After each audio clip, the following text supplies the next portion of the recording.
জনগণের উদ্দেশ্যে যারা এখনো বাসায় চুরি করে আছেন তারা প্লিজ আপনাদের চোখ কান খোলা রাখুন। আপনাদের আশেপাশে যাতে নতুন কোনো স্বৈরাচার তৈরি হতে না পারে আপনারা প্লিজ চোখ কান খোলা রেখে আপনারা নিজেদেরকে প্রস্তুত করুন। দেশটা আমার, আপনার, আমাদের, কোনো স্বৈরাচারের না। 24-এর জাহাজের বিরুদ্ধে একটা কথাই বলবো, আমরা ছাত্র সমাজ এখনো রাজপথ ছাড়ি নাই, কখনো ছাড়বো না। হাসিনার দালালেরা হুঁশিয়ার সাবধান, হাসিনার দালালেরা হুঁশিয়ার সাবধান। ওই মধুর প্রেতাত্মারা যদি বাংলাদেশে আবারও ভর করতে চায়, আমরা ছাত্র সমাজ কখনোই বরদাস্ত করবো না, কখনো বরদাস্ত করি নাই। শেখ হাসিনা পালাইছে, ও তো পালাইছে এই আওয়ামী লীগের নাম গন্ধ এই বাংলাদেশের ইতিহাসে বাংলাদেশের মানুষ শুনতে চায় না। আমরা কেরানীগঞ্জের ছাত্র সমাজ আজকে ছুটে আসছি টেকনাফ থেকে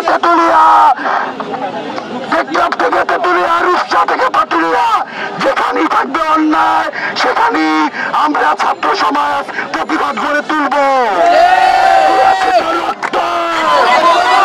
রক্তের বন্যা, আবু সাইদ মুক্ত, শেষ হয়নি যুদ্ধ।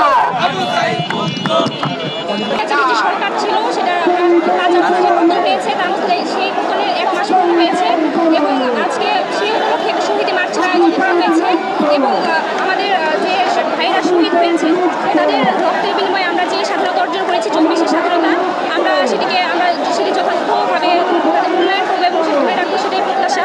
আর আমাদের নতুন যে অন্তর্বর্তীকালীন সরকার গঠন হয়েছে আমরা আশা রাখছি, আর ইতিমধ্যে আমি দেখতে পেয়েছি তারা বিভিন্ন সিদ্ধান্ত গ্রহণ করেছে যেমন জনগণ তাদেরকে অনেক প্রশংসা আশা করে ভাসাচ্ছে। আমরা আশা রাখছি সামনে এই ধারাগুলো অব্যাহত থাকবে এবং সরকার এবং আমাদের যে নতুন উপদেষ্টা যুক্ত হয়েছে তারা জনগণের মতামতের ভিত্তিতে বা তারা যে সরকার চাচ্ছে, দেশে যে উন্নতি চাচ্ছে, তারা সেই লক্ষ্যে কাজ করবে।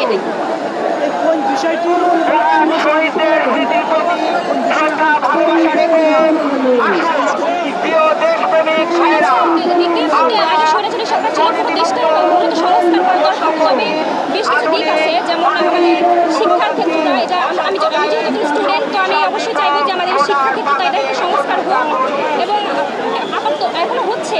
তো আমরা আশা রাখছি সামনে আমরা আরো ভালো দিক।